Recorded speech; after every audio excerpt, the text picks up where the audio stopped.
El 14 de septiembre de 1829, 2 días antes de que el presidente Vicente Guerrero aboliera la esclavitud en México, el coronel Sebastián Velasco y Aguirre firmó un documento que escandalizaría a toda la nación. Su heredera universal sería Guadalupe, una niña esclava de 8 años. La decisión desafiaría tanto las leyes de herencia del México independiente como un secreto enterrado durante casi una década que redefiniría la historia de la esclavitud mexicana. México se había independizado apenas 8 años antes, en 1821. La nueva nación buscaba definirse entre el pasado colonial español y las promesas revolucionarias de Hidalgo y Morelos. Vicente Guerrero, héroe de la independencia, y él mismo afrodescendiente, había llegado a la presidencia el 1 de abril de 1829 con una misión, por fin, de hacer realidad las promesas abolicionistas que Morelos había proclamado en 1813. La esclavitud en México en 1829 ya era una institución moribunda, pero no muerta. Hidalgo la había decretado en 1810. Morelos la ratificó en sus sentimientos de la nación en 1813, pero en la práctica no fue así.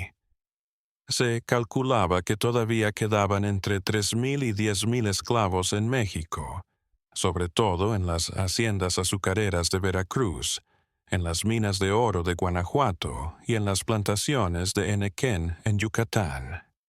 La hacienda San Miguel abarcaba más de 2,000 hectáreas en las tierras fértiles de los alrededores de Córdoba, Veracruz.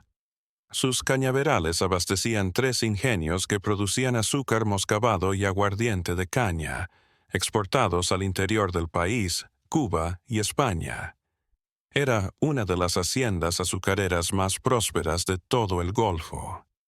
El complejo contaba con la casa grande de 2 plantas construida en piedra volcánica, 3 ingenios con sus moliendas y almacenes, establos para más de 50 mulas y las viviendas de los antiguos esclavos, ahora libres, formalmente siervos contratados desde la independencia, aunque en la práctica la diferencia era escasa. La hacienda había sido establecida en 1782 por el abuelo del coronel Sebastián, don Gaspar Velasco, un comerciante peninsular enriquecido con el comercio de cacao y añil. En la Guerra de Independencia, la hacienda había sido saqueada tanto por insurgentes como por realistas, pero la familia Velasco había logrado conservar la propiedad moviéndose entre los 2 bandos. Sebastián Velasco, 53. Años en 1829, robusto y alto, debilitado por años de fiebres tropicales, conservaba el porte militar de cuando había servido en el ejército realista entre 1812 y 1821. Su grado de coronel, ya sin valor oficial en el México republicano, aún era empleado por cortesía. Su cara, quemada por el sol de Veracruz, delataba sangre vasca, nariz fuerte, cejas pobladas, ojo gris. Una cicatriz surcaba su mejilla izquierda. Una batalla en la memoria. Con insurgentes en 1817, cerca de Jalapa. Sebastián siempre había sido un hombre de contradicciones. Combatió en el ejército realista contra la independencia, pero al jurar el Plan de Iguala, que mantenía los privilegios de los criollos, se pasó a sus filas. Había jurado fidelidad al imperio de Iturbide en 1822, ayudó a derrocarlo en 1823 y ahora se hallaba razonablemente satisfecho con la República Federal. Sebastián se había casado en 180 con doña Beatriz Sánchez de Tagle, hija de un acaudalado comerciante de la Ciudad de México. El matrimonio, negociado entre las familias como era habitual, había sido formalmente correcto, pero gélido desde el comienzo. Beatriz le dio 2 hijos, Sebastián Jr., 1806, y Miguel Ángel, 1809. Ambos murieron de fiebre amarilla en 1820, en una de las peores epidemias que sufrió Veracruz. Beatriz nunca se repuso de la pérdida. Se volvió más reservada, permaneciendo días enteros en su habitación, rezando rosarios interminables. En 1822, Beatriz enfermó de tisis pulmonar. Sus últimos 2 años fueron una sombra, tosiendo sangre en pañuelos que quemaba en el acto para evitar contagios. Murió el 3 de marzo de 1824, a los 40 años, dejando a Sebastián solo en la enorme hacienda. Sin herederos, sin esposa, Sebastián se enfrentaba al problema que atormentaba a tantos ascendidos de su generación: ¿a quién dejar el trabajo de 3 generaciones? En agosto de 1820, un mes después de que la fiebre amarilla se desatara trajo a sus 2 hijos y llegó a la hacienda San Miguel una mujer que lo cambiaría todo. Josefina, esclava de 20 años comprada en el puerto de Veracruz. Josefina era hermosísima. Mulata, canela, ojos verdes de algún antepasado europeo, cabello rizado que le llegaba hasta la cintura. Era elegante aún en la esclavitud. Era alta, de movimientos graciosos, y había sido educada desde pequeña para el servicio doméstico de alto nivel. La casa de un mercader portugués en Veracruz. Pero no solo era su apariencia lo que la hacía destacar. Josefina era perspicaz, atenta, con un sentido intuitivo de la forma en que operaban el poder. Sabía cuándo hablar, cuándo callar, cuándo mostrarse sumisa, cuándo mover los hilos en la sombra. Había aprendido a leer a escondidas, robando tiempo a libros abandonados. Educación excepcional para una mujer esclavizada. El mayordomo de la hacienda, don Vicente Arriaga, la adquirió para mitigar el dolor. Del coronel después de la muerte de sus hijos. El precio fue elevado, 200 pesos, cuando esclavos comunes se vendían por 50 o 60. Lo que había ocurrido entre Sebastián y Josefina en aquellos primeros meses de 1820 quedó en secreto incluso para el resto de los sirvientes de la Casa Grande. Pero, para fin de año, Josefina estaba encinta. El embarazo trajo desafíos inmediatos. La esposa de Sebastián, Beatriz, aunque ya abatida tras la muerte de sus hijos, aún vivía y residía en la mansión. Una esclava preñada del amo era un ultraje que ninguna esposa, por muy deteriorada que estuviera su mente, podía pasar por alto. Sebastián hizo algo inusual. Envió a Josefina a vivir con una familia de confianza en Jalapa, ciudad de las montañas, a 3 días de viaje de Córdoba. Legalmente, Josefina fue vendida a un tratante de la zona. De hecho, Sebastián les pagaba bien a la familia para que la mantuvieran, la cuidaran en su embarazo y la sostuvieran. Absolutos secretos sobre la identidad del padre del bebé. Guadalupe nació el 15 de abril de 1821, justo un mes antes de que Vicente Guerrero firmara el Plan de Iguala que consumaría la independencia de México. El parto fue complicado, asistido por una partera indígena familiarizada con las prácticas de las parteras africanas que Josefina recordaba de su infancia. La niña nació más clara que su madre, mostrando la mezcla racial de México. Sus ojos eran grises como los de Sebastián. Un detalle que no escapó a quienes la conocieron después. Tenía el cabello rizado, pero más suave que el de Josefina, nariz fina, rasgos que algún día serían hermosos según los estándares de belleza de la época. Sebastián fue a ver en secreto a Josefina y a la bebé apenas 2 semanas después del parto. Cabalgó durante 3 días desde Córdoba hasta Jalapa. Era la primera vez que veía a su hija. Según recuerdos de la familia que los acogió, lloró al coger a la niña.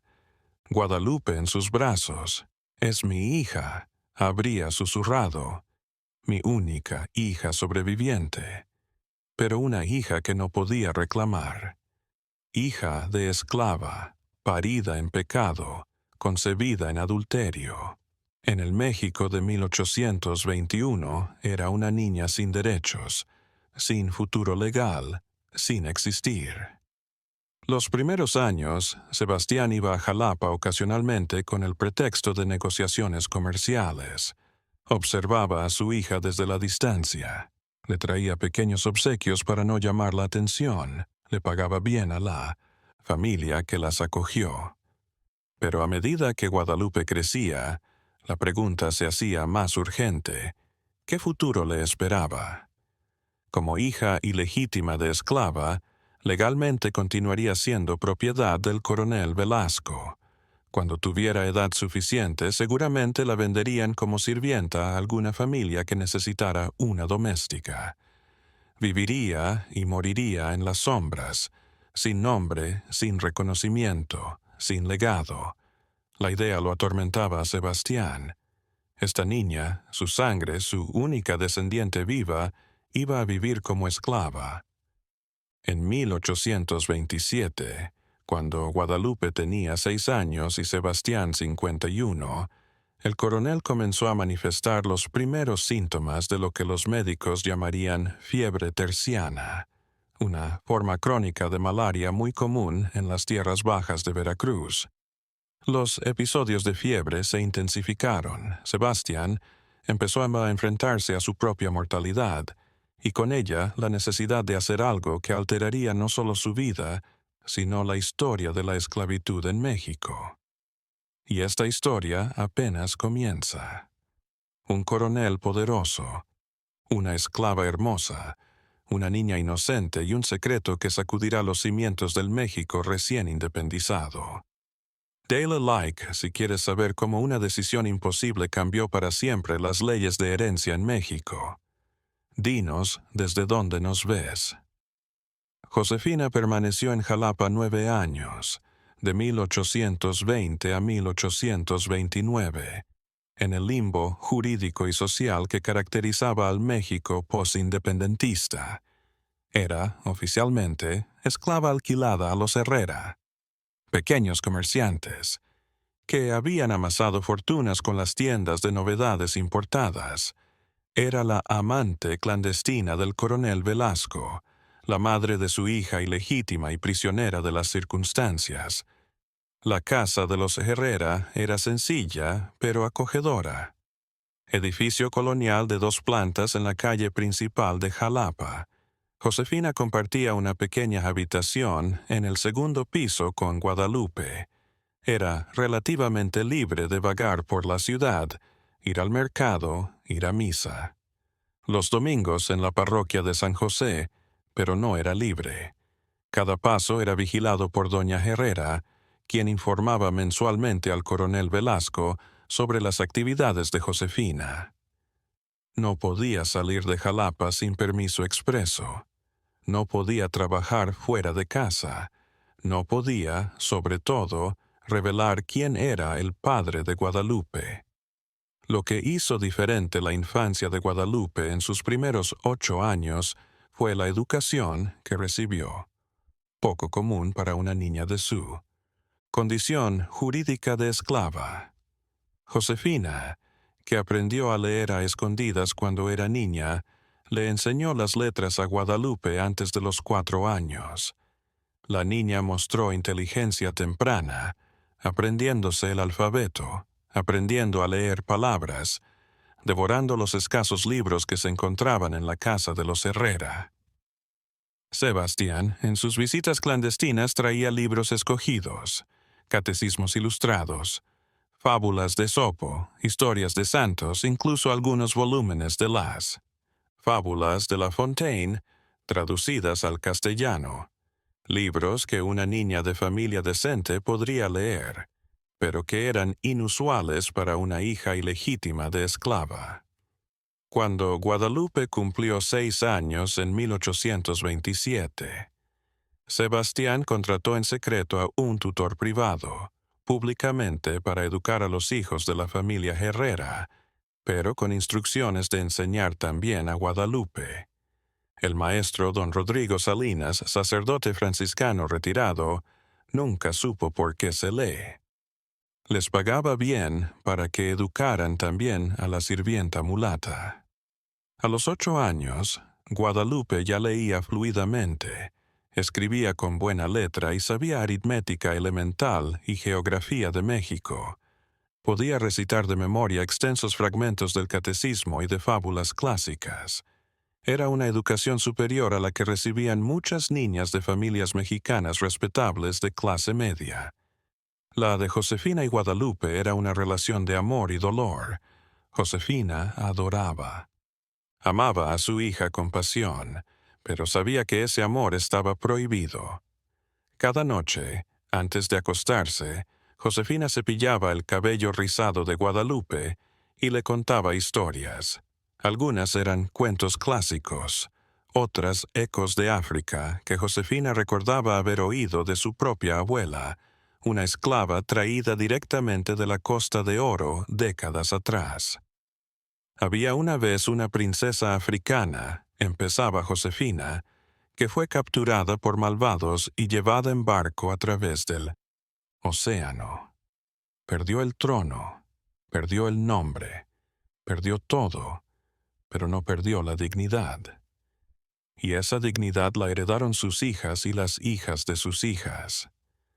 Guadalupe escuchaba, sin entender, pero percibiendo la importancia de lo que se decía. «Yo también soy princesa», mamá preguntaba con voz infantil. Josefina sonrió con tristeza. «Eres mi princesa, mi amor, pero el mundo no te verá de ese modo. El mundo te mirará como me mira a mí. Por eso debes ser fuerte, más fuerte que yo». Sebastián iba a Jalapa. Cada 3 o 4 meses, siempre con excusas comerciales plausibles. Se hospedaba en una taberna decente del centro, negociaba honestamente con los comerciantes locales y solo entonces, sigilosamente, acudía a la casa de los Herrera. Las visitas seguían un ritual. Sebastián llegaba cuando las calles estaban repletas de actividad y su presencia no llamaba la atención.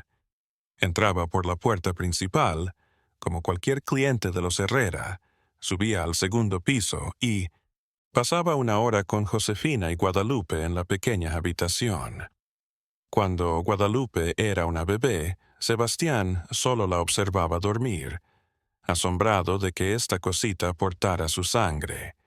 Le llevaba juguetes, le enseñó canciones, le trajo muñecas de porcelana que mantenía escondidas para que no sospechara.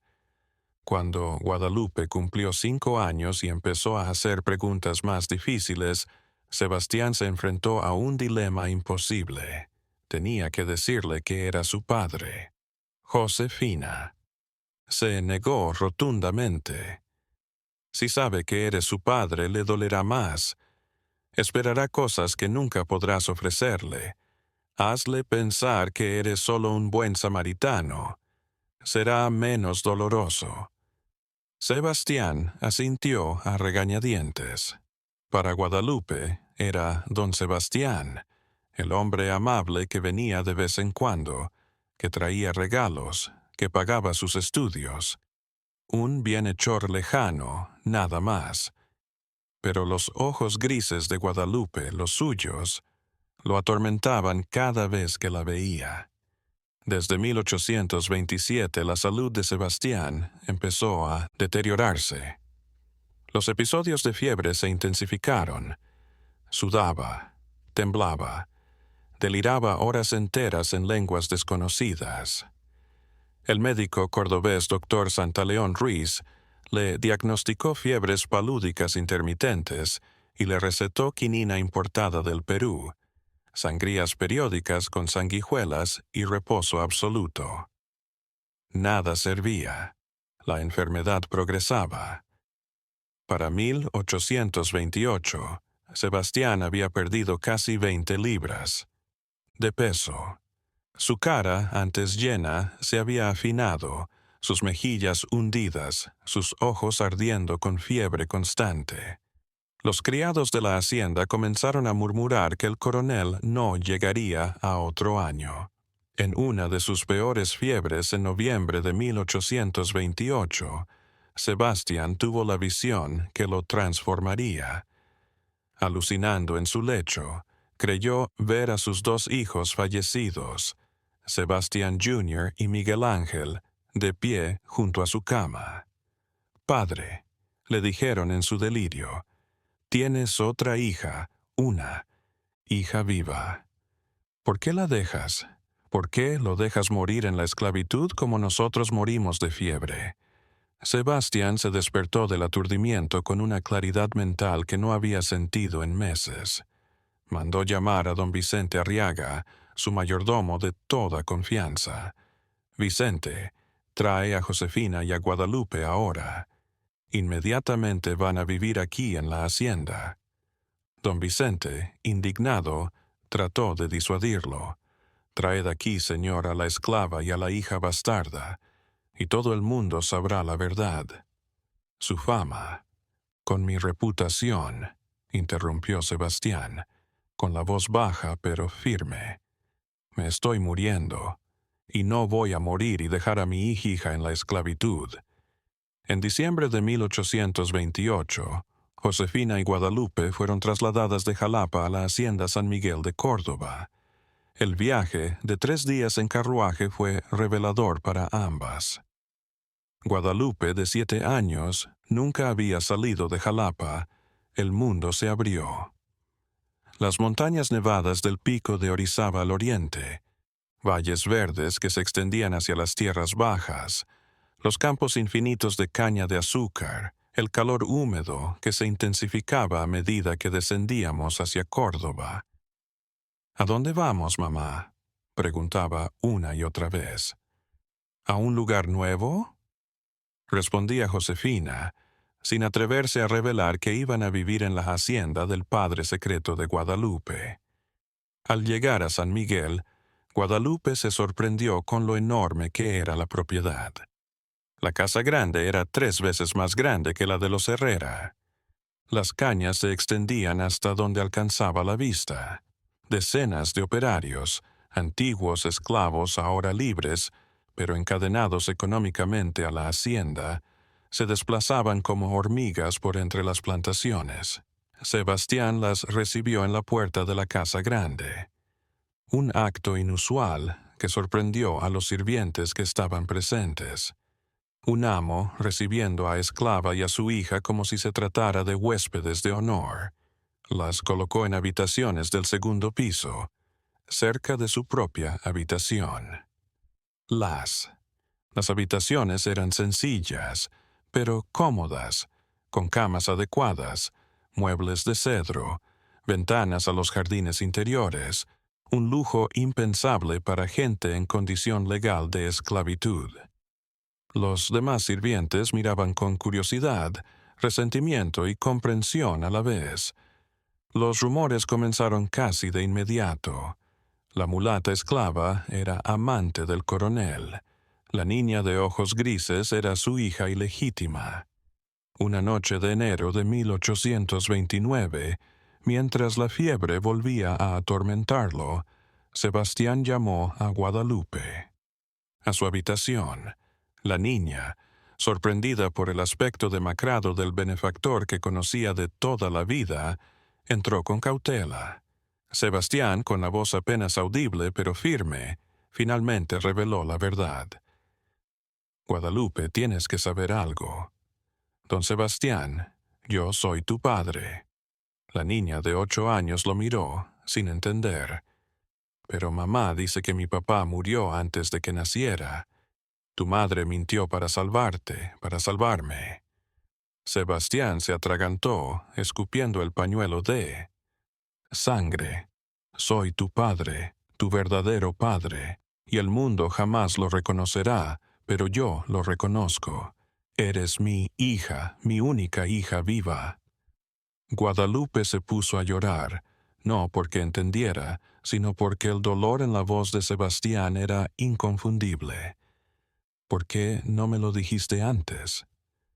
Porque soy un gallina, reconoció. Porque me daba miedo lo que pensaran los demás. Pero ya no tengo miedo, ya no tengo tiempo para el miedo. Tomó la manita de Guadalupe entre las suyas, temblando de fiebre. Voy a hacer algo que cambiará tu vida y tal vez cambie a México, pero necesito que seas fuerte. Puede ser pesado para mí. Guadalupe, sin comprender del todo, pero consciente de la gravedad del momento, asintió. Sí, padre. Era la primera vez que lo llamaba así y Sebastián lloró. Un padre moribundo, una hija recién descubierta y una decisión que desafiará todas las leyes del México independiente. ¿Qué hará el coronel por su hija esclava? Dale like y sigue esta increíble historia que cambió las leyes de herencia en México. Activa las notificaciones para no perderte el próximo capítulo. Febrero de 1829. Fue un mes cruel para el coronel Sebastián Velasco. Los episodios de fiebre se hicieron más frecuentes. Ahora pasaba más tiempo delirando que despierta.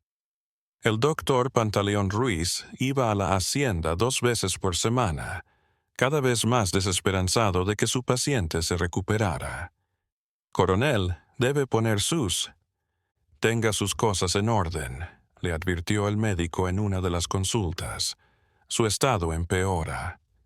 Las fiebres palúdicas le han dañado el corazón. Le quedan 6 meses de vida, si tiene suerte.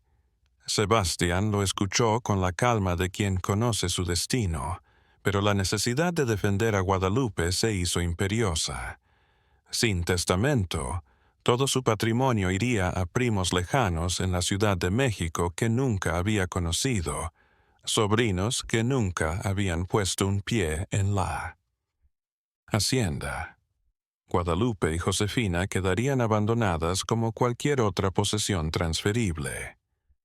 El 15 de febrero de 1829, Sebastián llamó a don Vicente Arriaga, su mayordomo de confianza desde hacía 20 años.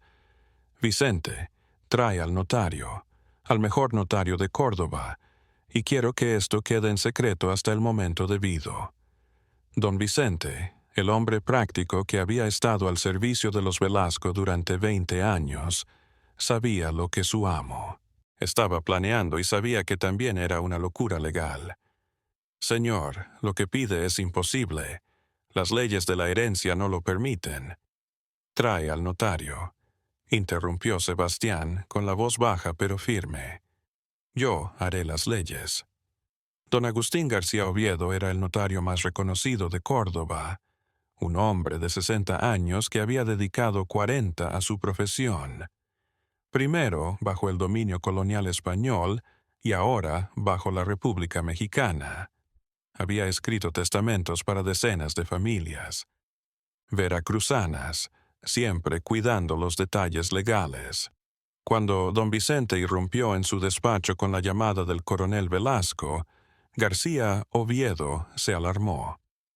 Ya corrían rumores por Córdoba sobre la esclava mulata y su hija. Si el coronel tramaba lo que sospechaba, sería un testamento sin parangón en la historia jurídica de México. García Oviedo arribó a la Hacienda San Miguel el 18 de febrero de 1829, con su maletín de cuero repleto de papeles legales, tinteros y plumas de calidad y los formularios estándar para testamentos. Don Vicente lo llevó directamente a la habitación del coronel. Sebastián estaba acostado en su cama, débil pero consciente. A su lado, sentada en una silla, Josefina sujetaba la mano del hombre que la había esclavizado, pero también amado en su forma retorcida y contradictoria. Don Agustín saludó a Sebastián con la voz ronca.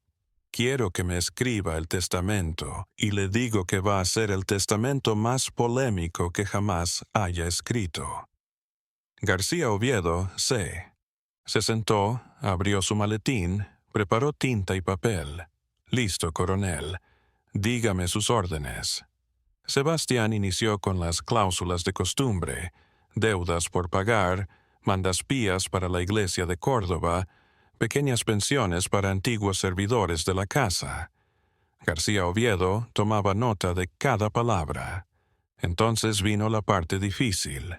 Digo y declaro que Guadalupe, hija de Josefina, esclava de mi propiedad, es mi hija natural, habida fuera de él. Matrimonio, pero legítima por mí y mi única heredera sobreviviente. García Oviedo dejó de escribir. Levantó la vista sorprendida. Coronel, ¿entiende lo que está ordenando? Entiendo. Siga escribiendo, señor. Instituir heredera a una hija esclava es jurídicamente imposible. La niña es de su propiedad, no puede heredarse a sí misma. Es una contradicción legal básica. Por eso la estoy dejando ir primero, respondió Sebastián. Tosió con fuerza, tiñendo el pañuelo de sangre fresca. Josefina le limpió la boca con ternura. Digo yo, Sebastián, que Josefina, mi antigua esclava, queda desde hoy libre de toda esclavitud, y su hija, Guadalupe, que es mi hija, nació libre, pues fue concebida cuando ya yo tenía resuelto en mi corazón darles la libertad a ambas. Era una novela jurídica de primera. Guadalupe no había nacido libre, había nacido esclava, de acuerdo con todas las leyes de 1821. Pero Sebastián estaba creando. Razonamiento jurídico débil, pero al menos con lógica interna. García Oviedo, fascinado a pesar de sí mismo, prosiguió. Y sus últimas voluntades, coronel.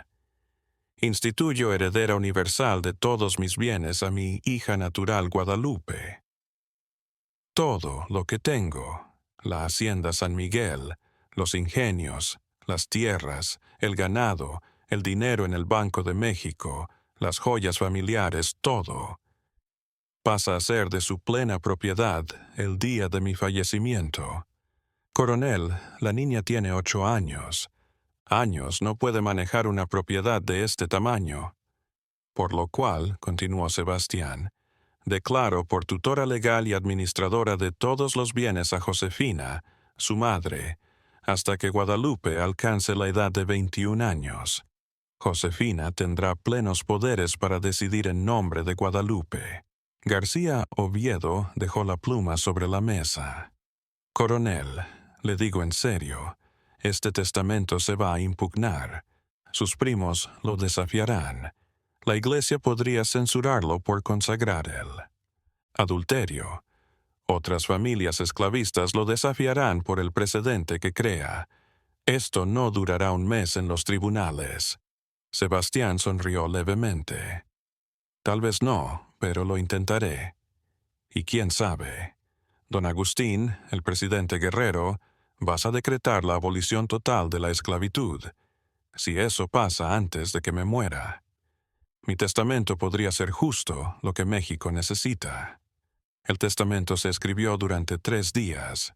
García Oviedo, a pesar de sus reservas, se sorprendió ante la audacia jurídica del texto. Sebastián había previsto todas las objeciones y preparado argumentos, endebles, pero argumentos al fin, para refutarlas.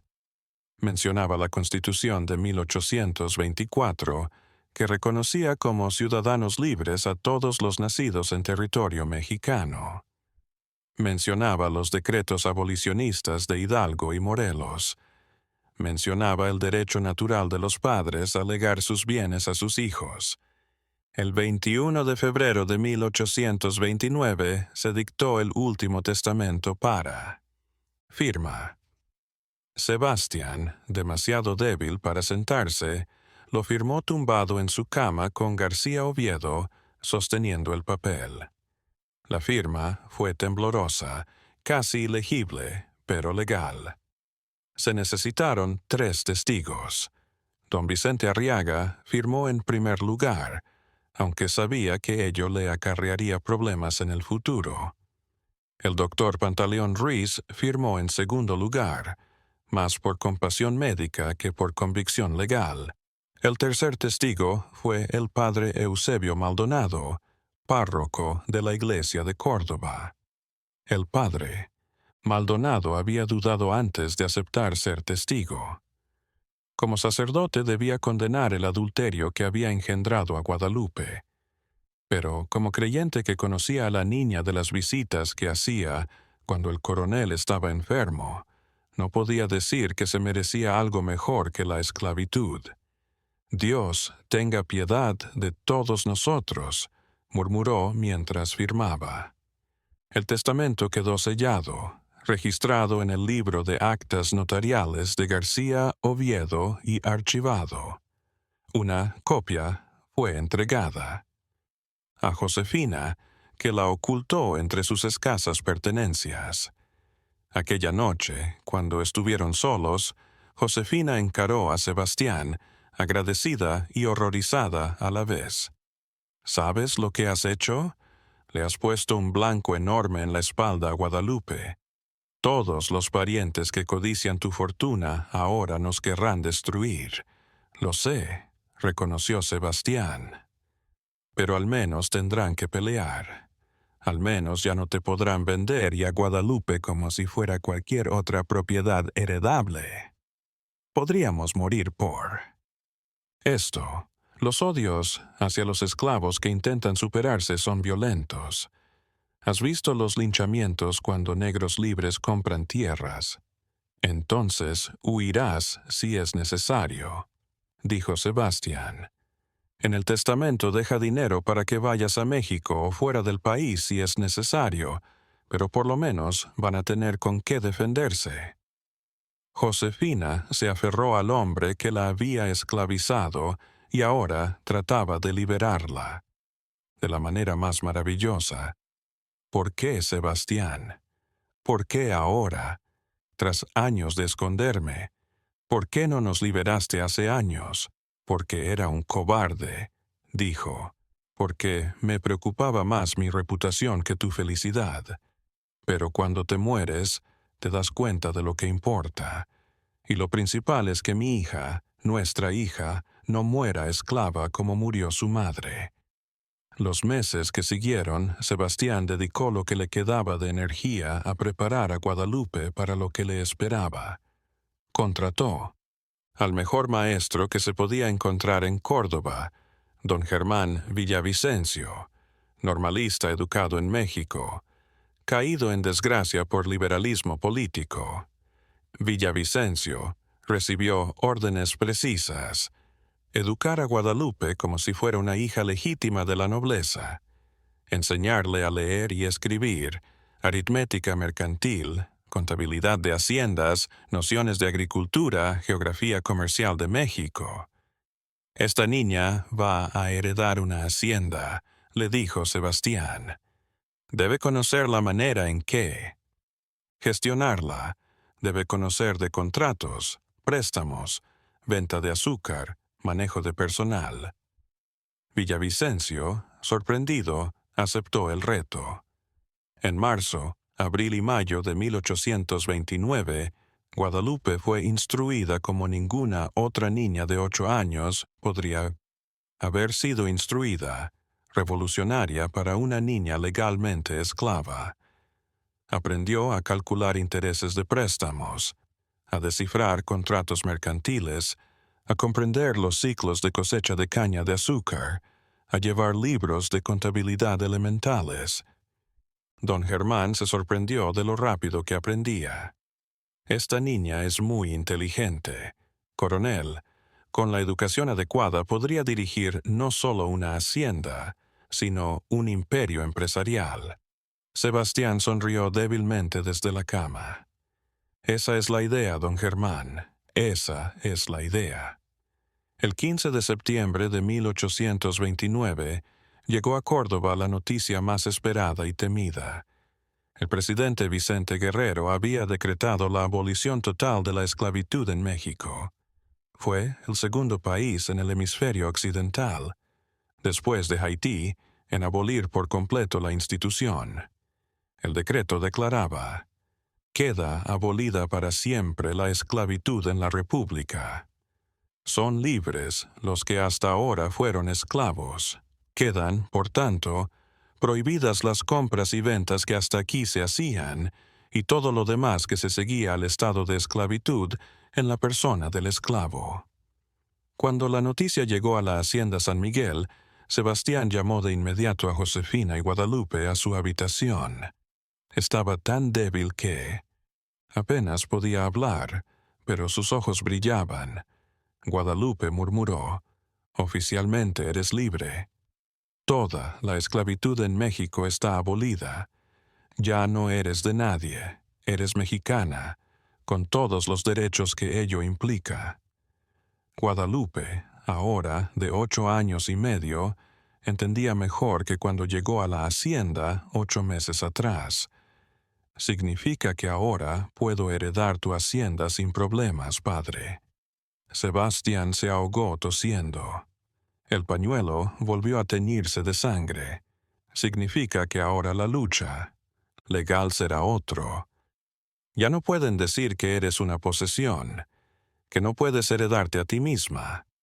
Ahora tendrán que defender otras cosas. Que eres ilegítima, que estoy loca, que el testamento es nulo, pero al menos tenemos una oportunidad. Se giró hacia Josefina. «Prométeme que pelearás. Cuando yo me muera, vendrán los buitres, los parientes, los abogados, los herederos de la hacienda. Prométeme que no te rendirás». Josefina tomó su mano temblorosa. «Lo prometo. Lucharé por Guadalupe, por todas las madres. Esclavas que nunca pudieron defender a sus hijos. Lucharé. La esclavitud está abolida en México, pero la lucha legal por la herencia apenas comienza. Un coronel moribundo, una madre dispuesta a todo por su hija y un testamento que romperá todas las reglas. Sobrevivirá Guadalupe a lo que viene». Dale like si está siguiendo esta increíble historia que cambió las leyes de herencia en México. El edicto de abolición llegó justo a tiempo. La salud de Sebastián se deterioraba. A finales de septiembre ya no podía salir de la cama. El doctor Ruiz venía todos los días, pero había poco que pudiera hacer además de darle láudano para el dolor. Sebastián dedicaba sus horas conscientes a explicar a Josefina y Guadalupe lo que debían hacer después de su fallecimiento. Había dejado cartas selladas para abogados en la Ciudad de México, abogados de confianza que podrían pelear la batalla legal que se avecinaba. «En mi escritorio», le dijo a Josefina una tarde. «Claros, hay un cajón secreto, hay un compartimento secreto detrás del tercer cajón de la derecha. Allí hay 1,000 pesos en oro. Es dinero que he ido acumulando a lo largo de años sin declarar en los libros de la hacienda. Gasta ese dinero en el mejor abogado que puedas encontrar». También le habló de posibles aliados el escribano García Oviedo, quien a pesar de sus dudas había preparado el testamento con todo detalle. El padre Maldonado, que reprobaba, aunque en vano, adulterio, simpatizaba con la causa de Guadalupe. Don Germán Villavicencio, el preceptor, que podría dar fe de la inteligencia y habilidad de la niña. «Y hay un hombre en la Ciudad de México», continuó Sebastián, su voz desvaneciéndose. «Un abogado llamado Ignacio Ramírez. Es joven, revolucionario, cree en lo imposible. Otros le llaman el nigromante por sus pensamientos negros sobre la Iglesia. Si logras que te tome el caso, es el mejor abogado constitucionalista de México». Josefina se aprendía cada nombre, cada detalle, cada orden. Sabía que pronto estaría sola, luchando contra enemigos que tenían poder, dinero y apoyo social que ella nunca tendría. Como Sebastián había profetizado, los buitres llegaron antes de que estuviera muerto. A fines de septiembre se presentó don Felipe Velasco y Sotomayor, primo segundo de Sebastián, que venía de México. Era un abogado respetado, de 50 años, con expresión permanentemente desaprobatoria. Don Felipe había oído hablar del testamento del coronel y venía a garantizar la protección de los intereses familiares. Llegó acompañado de su esposa, doña Mariana, y un abogado asistente y se alojó en la posada de Córdoba. Su primera visita a la hacienda fue tensa. Don Vicente Arriaga lo recibió, pero cuando don Felipe exigió ver al coronel inmediatamente, el mayordomo se negó. El coronel está enfermo, no puede aceptar visitas agotadoras. Soy pariente, repitió don Felipe. Tengo derecho a verlo.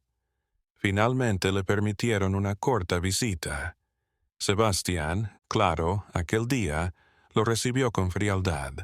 Felipe, sé por qué estás aquí. No te molestes.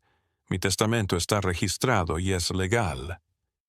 Sebastián, hablemos con sensatez, empezó don Felipe condescendiente. Sé que estabas vulnerable y pudiste haber actuado sin pensar, pero debes considerar el nombre de la familia.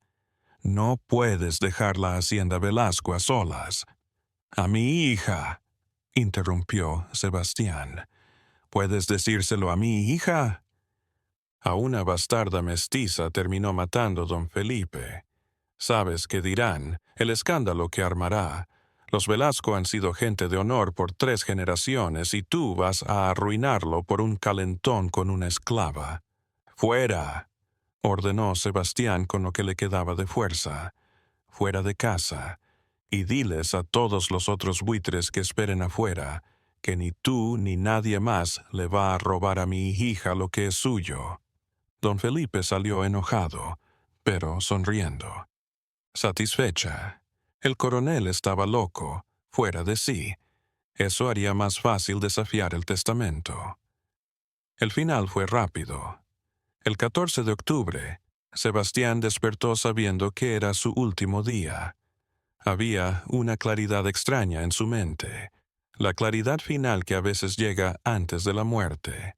Llamó a todos los que amaba a su habitación: Josefina, Guadalupe, don Vicente, el doctor Ruiz, el padre Maldonado, el notario García Oviedo. «Quiero que todos vean», dijo, con la voz sorprendentemente clara para estar tan cerca de la muerte. «Quiero que todos escuchen mis últimas palabras y den fe de mi cordura». García Oviedo preparó tinta y papel para anotar las últimas palabras. Yo, Sebastián Velasco y Aguirre, en mi cabal juicio, declaro que Guadalupe es mi hija natural, engendrada con Josefina.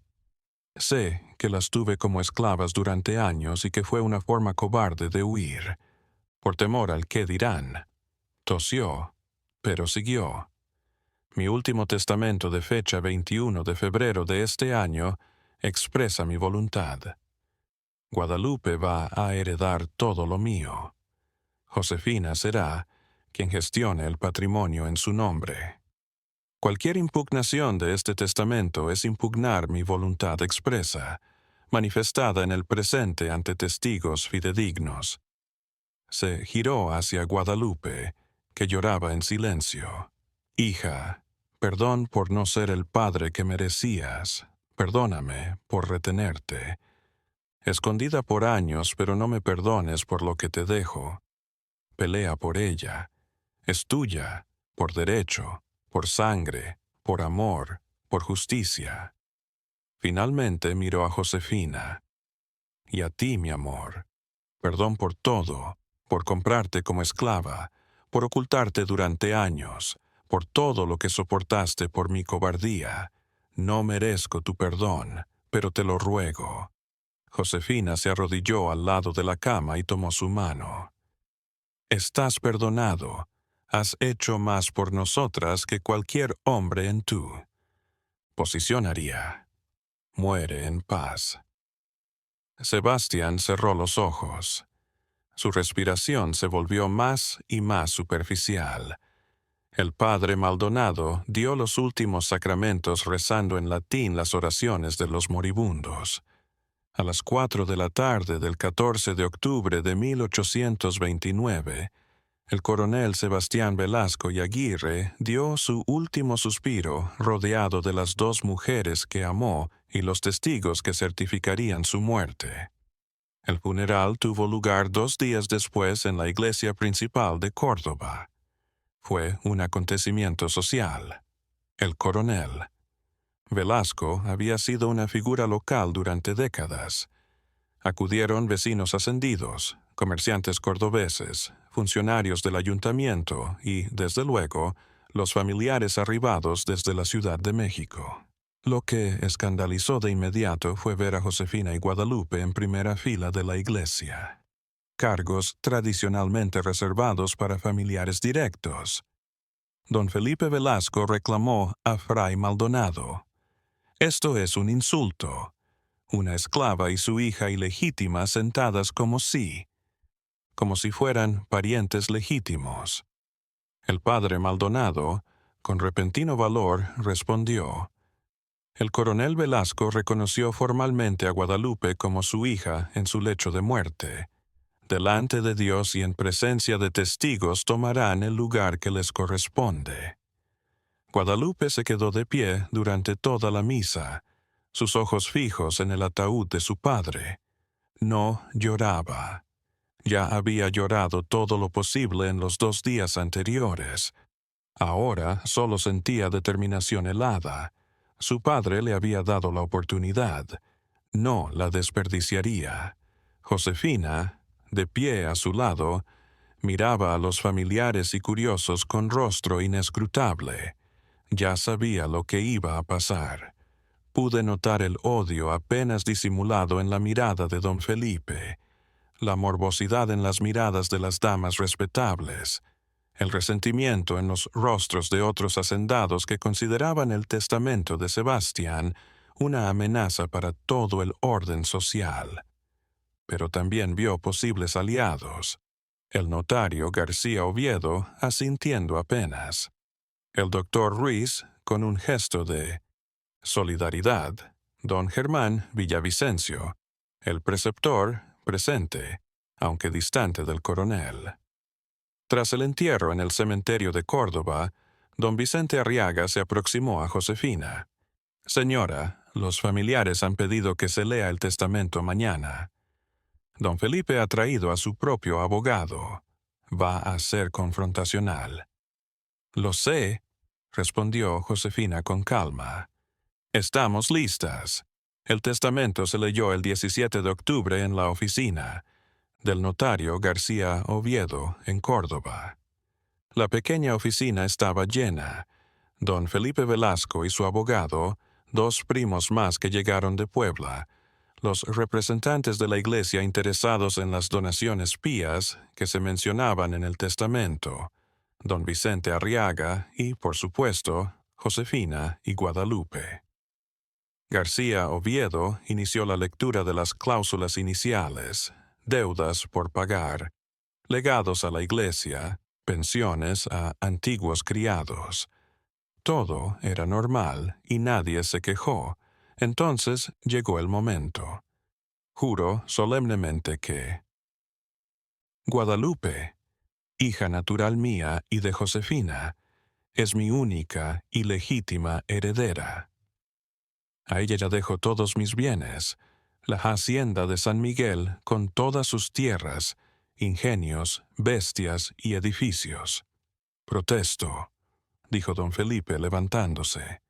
«Este testamento no es válido. El coronel estaba en su sano juicio cuando lo firmó.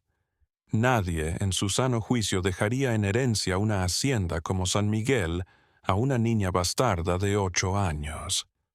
García Oviedo lo observó con frialdad. El testamento se firmó el 21 de febrero, meses antes de que el estado del coronel empeorara. 3 testigos de confianza dieron fe de su estado mental. El doctor Ruiz, el médico que atendía al coronel, certificó en un documento que se encontraba en plenas facultades. Sus argumentos jurídicos de impugnación son: débiles, don Felipe, débiles. Don Felipe dio un puñetazo en la mesa. El coronel dejó todo a una esclava. A su hija enmendó García Oviedo, ya no esclava, pues la abolición se decretó el 15 de septiembre, y fue reconocida expresamente por el coronel en su lecho de muerte ante varios testigos. El abogado de don Felipe, un hombre delgado llamado licenciado Mora, intervino con más profesionalismo. Don Agustín, con todo respeto, ya hay jurisprudencia. Los hijos naturales no heredan en igualdad de condiciones que los legítimos, y, en defecto de estos, la herencia pasa a los colaterales, no a los bastardos. Ese antecedente, aclaró García Oviedo, emana de leyes coloniales españolas. Nos encontramos en el México independiente con nueva constitución, y el coronel Velasco era libre de hacer con sus bienes lo que deseara mientras estuviera en pleno uso de sus facultades mentales, lo cual quedó certificado. El debate se intensificó con ambos abogados recitando leyes, casos, artículos de la Constitución.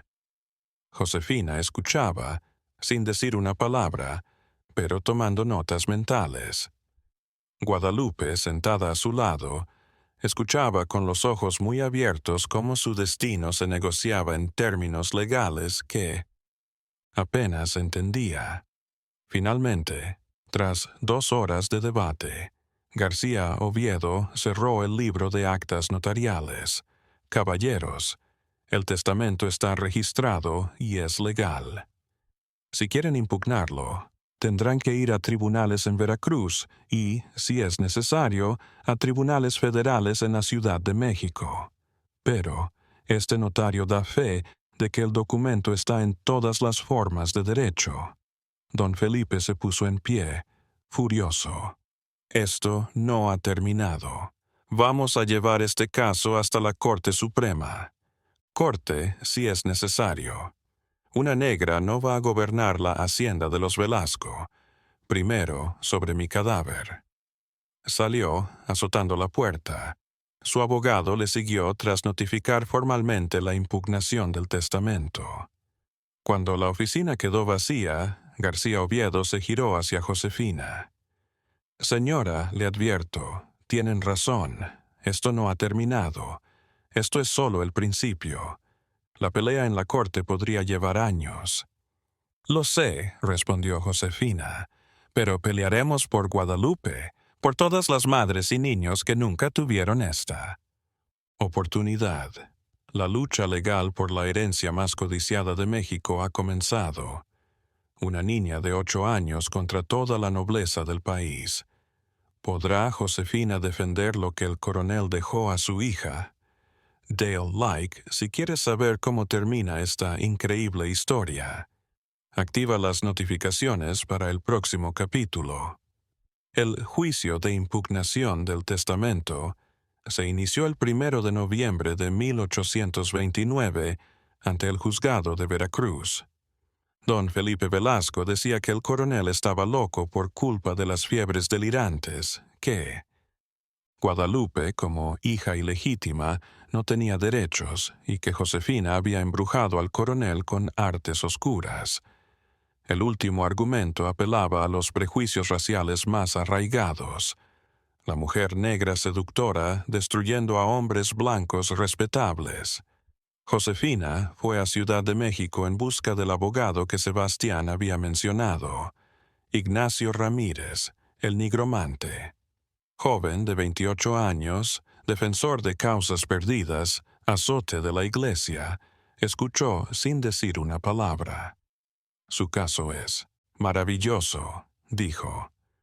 Finalmente, cuestiona los derechos de los hijos naturales, desafía las jerarquías raciales coloniales y surge justo cuando la abolición acaba de ser proclamada. Acepto el caso. Se detuvo. Pero nuestras posibilidades son tal vez 30%. Los tribunales todavía están llenos de jueces parciales, pero tenemos la ventaja. La abolición abre un nuevo camino. El testamento está bien documentado y tenemos la mejor causa en cualquier tribunal. Tenemos justicia. Ramírez ideó estrategia de 3 pilares. Primero, derecho natural de los padres a donar bienes a sus hijos. Segundo, la Constitución de 1824 declaraba iguales a todos los nacidos en México. Tercero, probar que el coronel estaba en su sano juicio cuando firmó el testamento. En sus 6 semanas de ausencia, la hacienda se deterioró. Don Felipe los visitaba con frecuencia, sobornando y amenazando, propagando chismes de brujería. Africana. Algunos trabajadores se fueron sin que se les pagara y la producción se desplomó. La reacción del público fue devastadora. Durante 4 horas los abogados de don Felipe fueron desfilando testigos que relataron delirios del coronel, la mala influencia de Josefina y un falso médico que decía que fiebres palúdicas producían demencia irreversible. Finalmente, Ramírez pudo responder. Su señoría, acabamos de pasar horas de testimonios que intentan hacer ver al coronel como un loco, pero hay pregunta. Sencillo. Si estaba tan loco, ¿por qué esperaron a que muriera para cuestionar su competencia? La respuesta es obvia, porque no estaba en mente.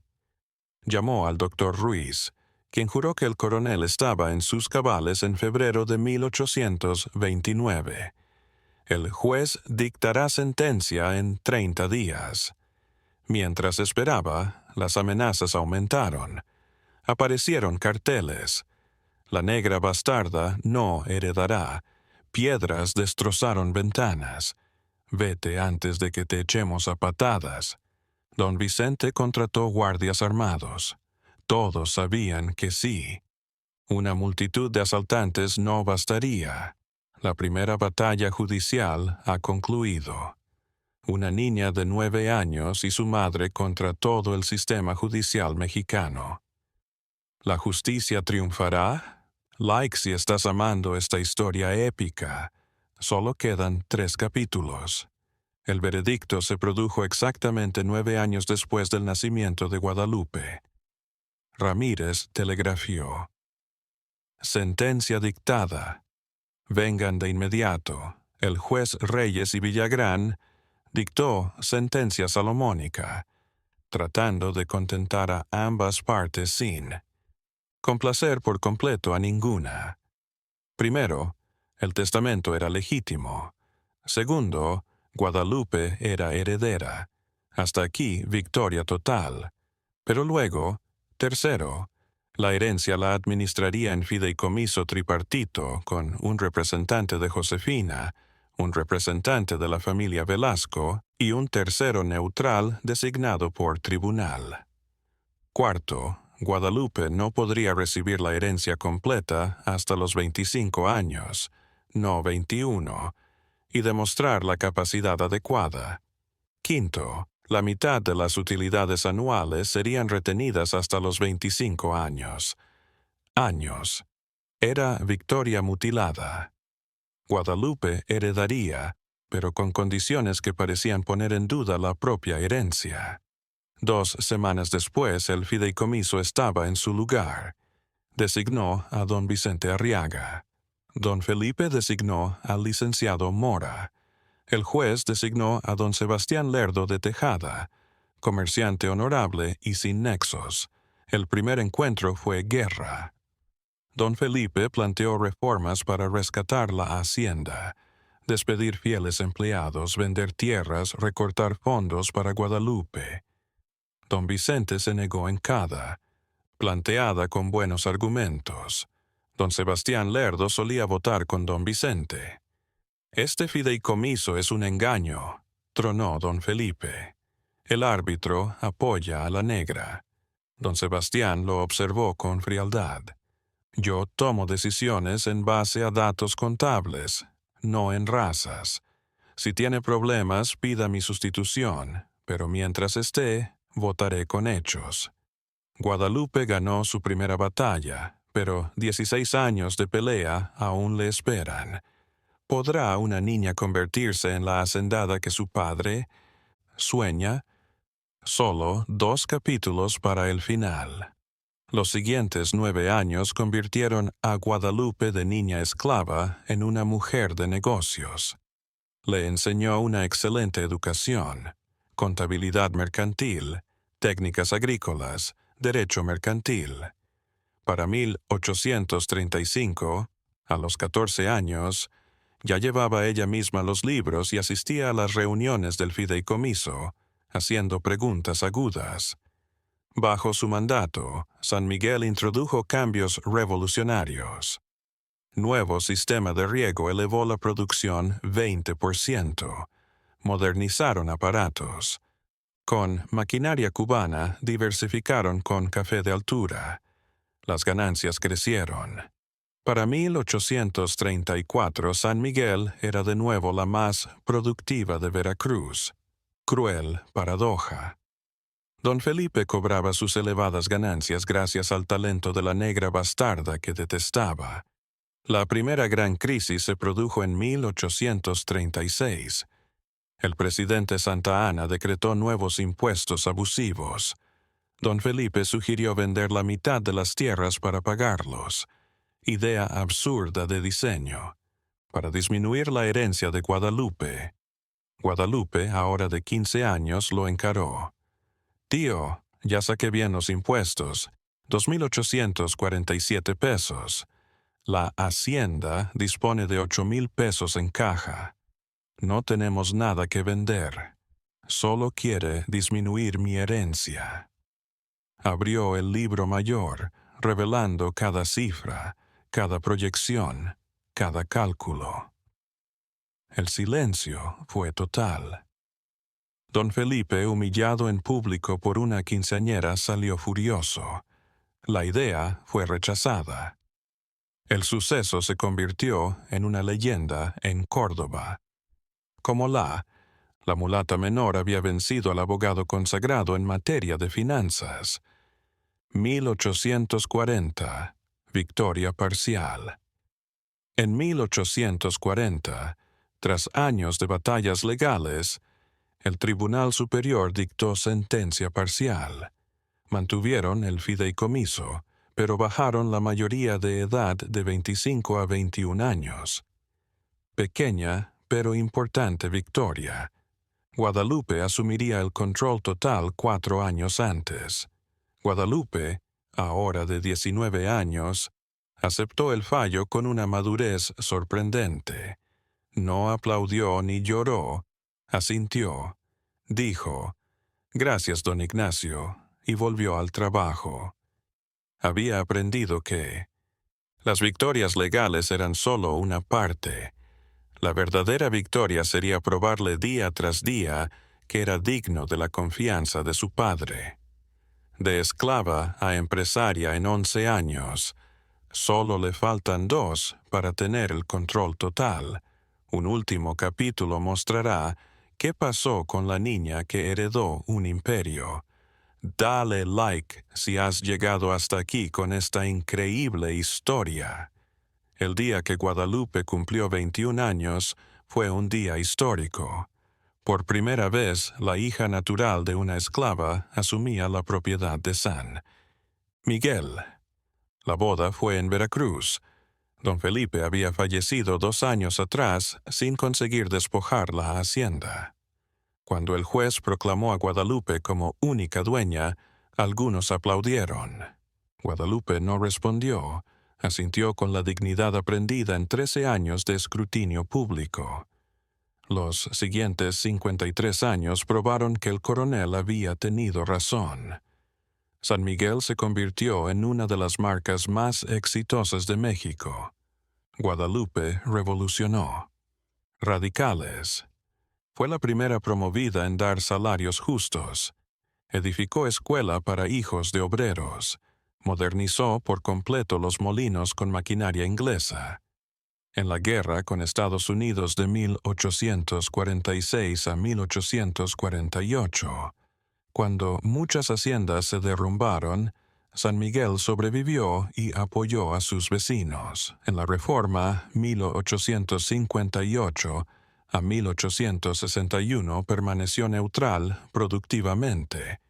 En 1845 se casó con Miguel Ángel Herrera.